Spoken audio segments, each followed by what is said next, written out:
계속해서 예수님과 사마리아 여인과의 대화가 진행되고 있습니다. 예수님께서 사마리아 여인의 사생활에 대하여 말씀을 하시죠. 남편을 데리고 오라. 저에게는 남편이 없습니다. 네 말이 옳구나.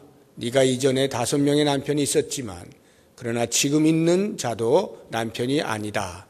이렇게 말씀을 하실 때 이 여자가 깜짝 놀랐을 겁니다. 한 번도 만난 적이 없는 내 앞에 선 이 유대인 남자가 어찌 나의 생활을 이렇게 속속들이 다 알고 있는가? 그래서 그 여자의 인식이 변화가 일어나기 시작합니다. 인식의 발전이라고 해야 되겠죠.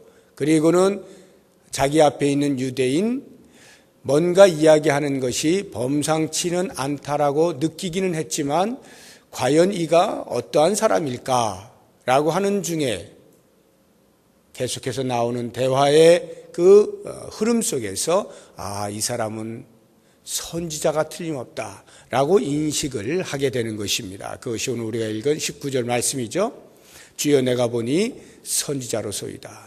지금 쭉 대화가 흘러오는 이 과정 속에서 내가 유심히 당신이 누군가 하고 계속해서 생각해 보았는데 아무래도 당신은 선지자임에 틀림이 없습니다.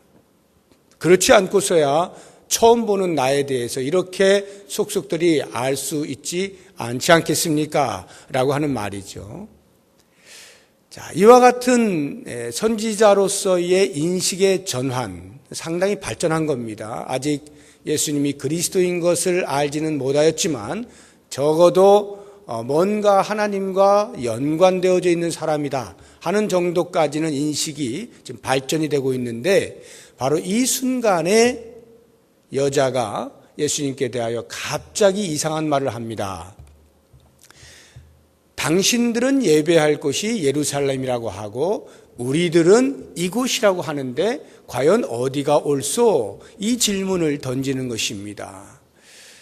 지금까지 예수님과의 대화의 내용에서 예배 장소로 어떤 화제거리가 옮겨질 만한 아무런 중간 장치가 없어요. 갑자기 그렇게 되어지는 겁니다. 그러니까 어떤 논리의 비약이 있어 보이고요. 또는 심하게 이야기하면 대화의 단절입니다. 그러니까 이 여자가 자신의 그 속사정이 드러나는 것에 대하여 두려운 나머지 다른 것으로 대화를 바꾸었다. 이렇게 생각을 할 수 있을 만큼 엉뚱한 주제거리로 바뀌는 겁니다. 예배에 대하여 바뀌게 되는데요. 이것은 여인이 자신의 삶에 대하여 더 이상 드러나는 것을 원치 않아서 주제를 바꾸기 위하여서라기보다는 오히려 예수님께 대하여 선지자임에 틀림이 없을 것이라고 하는 어떤 인식의 전환이 생겨나면서 자신이 평소에 가지고 있었던 영적인 갈급함, 이 내면의 갈증, 적어도 이 부분에 대해서 이 사람 정도면 해결해 줄 수 있지 않을까라고 하는 기대감에 서서히 자신의 마음에 진정으로 담고 있었던 그것을 이야기하는 것으로 보는 것이 훨씬 자연스럽습니다. 그것은 다름 아닌 예배입니다. 하나님을 예배하는 인간 본연의 갈증이 있어요. 특히나 이 사마리아 여인은 유대인과의 그런 사회적 갈등으로 인하여서 하나님을 예배하긴 하는데 과연 우리가 이곳에서 예배하는 것이 맞을까? 저 유대인들은 예루살렘에서 예배하는 것만이 진정한 예배라고 말하고 있는데 과연 어떠한 것인가? 이것이 평소에 늘 마음속에 그런 예배 행위를 하면서도 이게 맞나라는 생각을 하고 있다가 선지자와 같은 범상치 않은 사람을 만났을 때 이참에 내가 한번 이것을 해결해 보리라 하고는 묻고 있는 것입니다. 그러한 질문에 대해서 예수님께서 대답을 하시는 것은 이 산이다, 저 산이다, 이곳이다, 저곳이다, 장소에 대한 이야기를 하지 아니하시고 오히려 때에 대하여 말씀을 하고 있는 것을 보게 됩니다. 21절 보니까 여자여 내 말을 믿으라. 이 산에서도 말고 예루살렘에서도 말고 너희가 아버지께 예배할 때가 이르리라. 이 사마리아 여인이 장소에 대해서 이야기를 하고 있는 것은 그 역사의 배경을 아실 필요가 있는데, 솔로몬이 예루살렘에 성전을 크게 지었지만 바벨론에 의해서 다 멸망을 당하죠. 그래서 그 바벨론 포로에서부터 돌아온 사람들이 제일 먼저 한 것이 성전을 재건하는 것 아니었습니까? 스룹바벨을 중심으로 해서 성전을 다시금 예루살렘에 짓습니다. 솔로몬 성전만큼은 아니지만 초라하게지만 그래도 그들의 수준에서 최선을 다해서 제2성전이라 불리는 스룹바벨 성전을 짓게 됩니다. 그때 사마리아 사람들이 함께 동참하고 싶었어요. 그렇게 제안을 했지만 거절당하지 않습니까? 그때로부터 100여 년 이상 지난 후에 이 사마리아에 살던 사람들도 어떻게 하면 우리도 예배할 수 있을까 고민하다가 결국 그리심산에다가 성전을 짓는 것입니다. 이 그리심산이라고 하는 것은 아브라함이 가나안 땅으로 들어왔을 때, 하란에서부터 가나안 땅으로 들어왔을 때 제일 먼저 세겜 땅 모래 상수리 나무 있는 곳에 이르러서 그곳에서 제단을 쌓고 하나님께 제사를 드리거든요.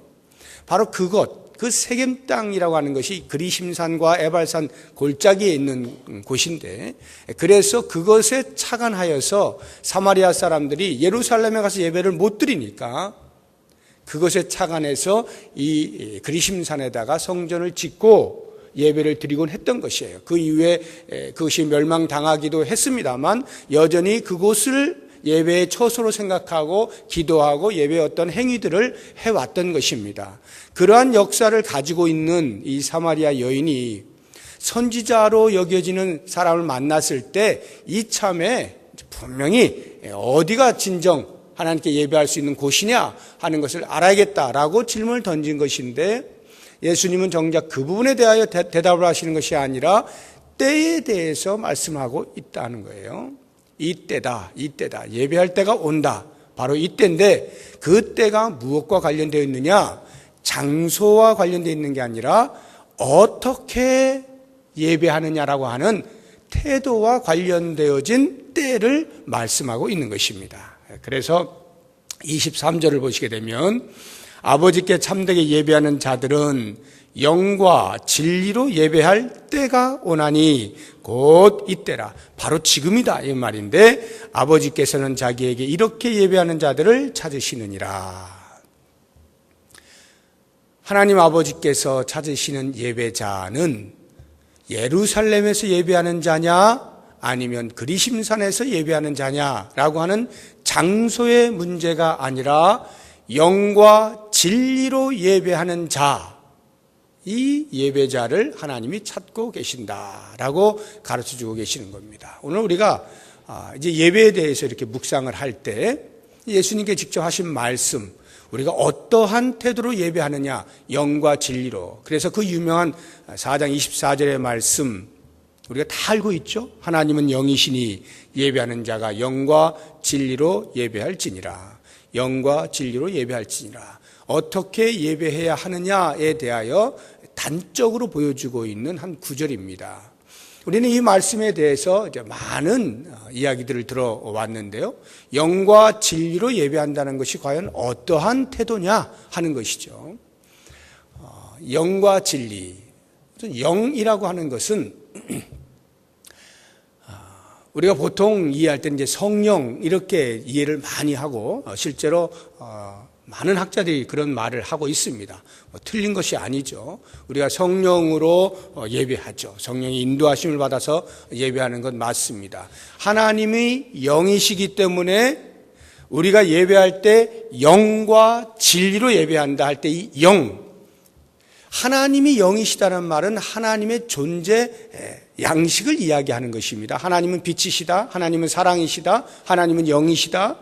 하나님의 존재 양식이 영이라고 하는 것이에요.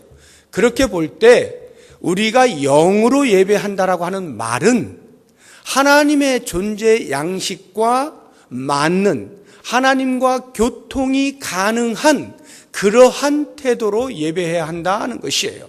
그래서 이 영이라고 하는 것은 성령으로 말미암아라고 하는 포괄적인 의미도 가능하겠지만 보다 가까이 구체적으로 원천적인 의미를 생각하자면 영으로, 하나님의 영과 교통이 가능한 영으로, 다시 말하면 껍데기로서가 아니라 우리의 마음의 중심으로 하나님과 교통하는, 이것을 영이라 이야기하는 것입니다. 더 쉽게 우리가 이야기를 한다면 사마리아 여인이 예루살렘에서 예배할까요? 그리심산에 예배할까요? 라고 하는 장소를 이야기할 때 그 부분에 대해서 왜 예수님이 대답을 하지 아니하셨는가 하면, 예루살렘에서 예배하고 있는 유대인들이나 그리심산에서 예배하고 있는 사마리아인들이나 그 당시에 그 예배자들은 전부 다 그 제사 의식 속에서 형식으로 치우쳐버린 거예요.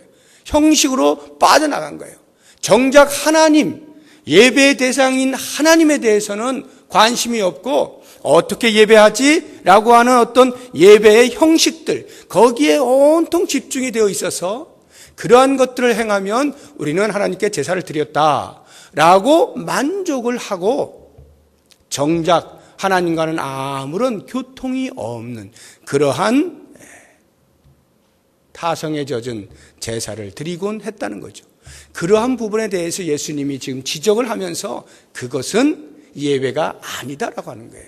하나님이 영이시기 때문에 그 영과 걸맞는, 영과 영이 통할 수 있는 그러한 중심으로 예배를 드려야 한다. 하나님이 받으실 만한 예배를 드려야 한다. 하나님을 인식하고 예배를 드려야 한다. 예배의 대상이 누구인지 알고 예배해야 한다. 이것이 바로 영으로 드리는 예배예요. 진리로 드리는 예배는 그럼 무엇이냐?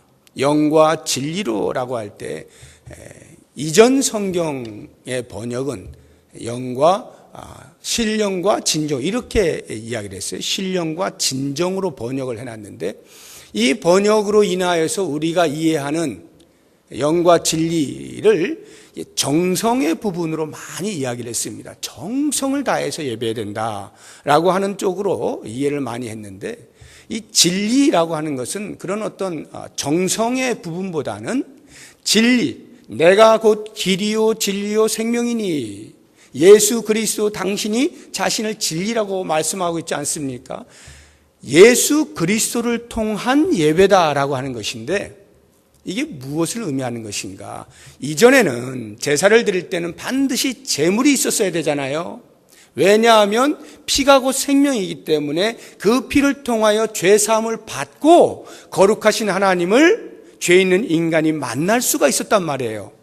그런데 이제 예수 그리스도가 오시는 이때로부터, 그리스도의 십자가 사건이 아직은 일어나지 않았지만 곧 있게 되어질 그때로부터 예배자들은 더 이상 제물을 통하여 피를 흘려 죄사함을 받고 하나님께 나아가는 것이 아니라 영원한 한 제물 대신 어린 양이신 예수 그리스도를 믿는 믿음을 가지고 예배 자리에 나오는 것입니다. 하나님께서 예수님을 우리에게 영원한 한 제물로 주셨음을 믿고 그 예수님을 의지하여 주께 나올 수 있다라고 하는 그 믿음을 가지고 예배하는, 이게 진리로 예배하는 거예요. 그래서 우리가 히브리서 11장 4절에 보면 믿음이 없이는 하나님을 기쁘시게 하지 못하나니 라고 말씀하고 있지 않습니까? 믿음이 있어야만 하나님을 기쁘시게 하는데, 하나님께 나아가는 자는 반드시 그가 계신 것과 또한 그가 자기를 찾는 자들에게 상 주시는 이심을 믿어야 할지니라. 하나님께 나아가는 자, 하나님을 만나는 자, 하나님께 예배하는 자는 반드시 그가 계신 것과 그가 어떤 분이신지를 알고 나아가야 한다. 우리에게 상 주시는 분, 이게 무슨 말일까요? 이미 예수 그리스도를 우리에게 보내실 때에 우리를 구원코자 하심이고 우리를 얻고자 하심, 이 놀라운 하나님의 사랑, 하나님의 구원의 계획, 이것을 믿음으로 고백하고 나올 때 하나님이 기뻐 받으시는 예배가 되는 것이고 하나님이 기뻐하실 만한 예배자가 된다 하는 것 아니겠습니까? 영과 진리로 예배한다라고 하는 것이 바로 그와 같은 의미라고 할 때 오늘날 우리가 과연 어떻게 예배에 참여하고 있는가, 어떠한 마음을 가지고 하나님을 예배하고 있는가라고 하는 것을 깊이 돌아볼 필요가 있는 것입니다. 우리가 예배할 때에 은혜를 받았다 못 받았다 이러한 모든 것들의 기준이 어디 있습니까? 다 내 마음에 있지 않아요? 내 마음에서 무엇인가가 울컥울컥하면 은혜를 받았다라고 말을 하고, 그런 게 없고 쌀쌀하면 은혜가 없다라고 말하지 않습니까? 우리의 모든 예배의 중심은 하나님이 아닌 나에게 있는 거예요. 내가 만족이 되어지면 그 예배가 좋은 예배고, 내가 만족이 안 되면 그 예배가 아닌 것이 되어버린 이 시대를 살아가고 있는 거예요. 영과 진리가 없어요. 우리가 예배하는 대상이 누군지에 대한 인식이 없고, 내 감정이 얼마나 이 예배 가운데에 느낌이 오느냐라고 하는 것으로 예배를 판단해버리는 시대를 산단 말이죠. 그랬을 때 이제 우리의 예배자로서의 자세를 다시 한번 오늘 주님께서 우리에게 주시는 이 말씀을 통해서 새롭게 바꾸어 나가고, 하나님을 인식하고, 그 하나님께서 나를 구원하시기 위하여 준비해 놓으신 그 예수 그리스도의 십자가의 은혜를 붙잡고 그 은혜 앞에 나올 때 하나님이 기뻐하신다고 하는 믿음을 가지고 하나님을 바라보며 나오면 이미 그 예배를 하나님이 받으시고 영과 영이 만나는 예배가 되는 것이고, 하나님께서 이미 그리스도를 통하여 베푸신 은혜가 지금 이 시간 우리가 하나님 앞에 나온 자들에게 어찌 상을 주지 아니하시겠느냐고요. 수없이 많은 은혜들을 준비해 놓으시고 부어주시는 것 아니겠습니까? 그것을 참으로 우리가 받아 누리는 것은 하나님이 어떤 분이신가를 믿음의 눈으로 바라보며 나올 때 비로소 가능한 것이고, 그러한 예배를 드리고 있을 때 그 한 사람 한 사람에게 부어주시는 거죠. 그런 면에서 앞으로 우리의 모든 예배 행위는 내 감정에 충실하는 것이 아니라 하나님을 더 집중하시고, 어떤 하나님이신지, 나의 구원을 위해서 무엇을 하신 분인지, 그와 같은 깊은 인식 속에서 나올 때 하나님의 부어주시는 놀라운 은혜들이 마음껏 우리 마음 가운데 새겨질 줄로 믿고요. 이제 이 말을 듣게 되어진 여인이 이렇게 대답하는 것입니다. 내가 지금 메시아를 기다리고 있는데 그 메시아가 오면 당신이 한 말 다 알려줄 겁니다. 내가 들어보니까 참 틀린 말이 없는데 그런 말들 저도 안 그래도 좀 기다리고 있습니다. 메시아가 오면 그거 다 알려준다고 했습니다. 그렇게 이야기할 때 예수님이 하시는 말씀이, 너에게 말하고 있는 내가 바로 그다. 굉장히 유명한 말씀이에요. 내가 그다. 이게 뭐냐면 에고 에이미, 헬라어는 에고 에이미인데, 하나님께서 모세를 만나실 때, 애굽으로 보내실 때에 제가 가봐야 이스라엘 백성들이 호응도 안 해줄 텐데 누가 보냈냐고 말하면 어떻게 말을 해야 되죠? 할 때 하나님께서 가르쳐주신 거 있죠. 나는 스스로 있는 자다. I am who I am. I am who I am. 나는 스스로 있는 자다. 이게 헬라어로 번역하면 에고 에이미, 내가 그다, 이 말하고 똑같은 거예요. 예수님께서 말씀하시는 거죠. I am who I am. 네가 말하고 있는 그 사람이 바로 나야. 이 말씀을 듣게 되었을 때에 더 이상 사마리아 여인과의 대화가 진전되지 않습니다. 그것으로 끝이 나요. 그리고 그때 동네에 먹을 걸 사러 갔던 제자들이 돌아오게 되고, 이 사마리아 여인은 자기 동네로 돌아가게 됩니다. 그리고는 오늘 읽으신 말씀 맨 끝에 보게 되면 이 여인이 동네에 들어가서 이 사람이 나에 대해서 속속들이 다 알고 있고 이러저러한 말을 하고 있는데 이 사람이 그리스도가 아니냐? 이렇게 말하는 거예요. 그때 그 말을 듣고 사람들이 우르르 주님 앞으로 나오는 것까지가 오늘 말씀이에요. 이제 내일 보면 그 이후에 어떤 일이 있는지 또 보게 되는데요. 메시아를 만났을 때, 그리스도를 만났을 때, 진정한 구원자가 누구인지를 인식할 수 있게 되었을 때, 이 사마리아 여인이 마치 빌립이 예수님을 만났을 때 가만히 있지 못하고 친구인 나다나엘에게 와보라고 말했던 것처럼 이 여인도 동네에 들어가서 자기가 만난 그리스도 너희들도 좀 보고 싶지 않느냐라고 말하고 있는 이 장면을 보면서 우리는 예배자의 자리에서 한 걸음 더 나아가 그 은혜를 베푸신 구원주 예수 그리스도를 증거하는 자리에까지로 가야겠다 하는 생각이 우리로 하여금 들게 만드는 본문입니다. 모쪼록 이 새벽에 기도하실 때 우리의 삶을 돌아보면서 특별히 예배자로서 나는 지금까지 어떠한 모습이었는가 하는 것 묵상하시면서 기도하시기 바라고, 또한 그 예배의 대상이신 주님을 내가 온전히 만났을 때 그 주님을 얼마나 증거하며 살고 있는가 하는 부분도 돌아보시면서 기도하시는 복된 시간이 되시기를 바랍니다. 기도하겠습니다.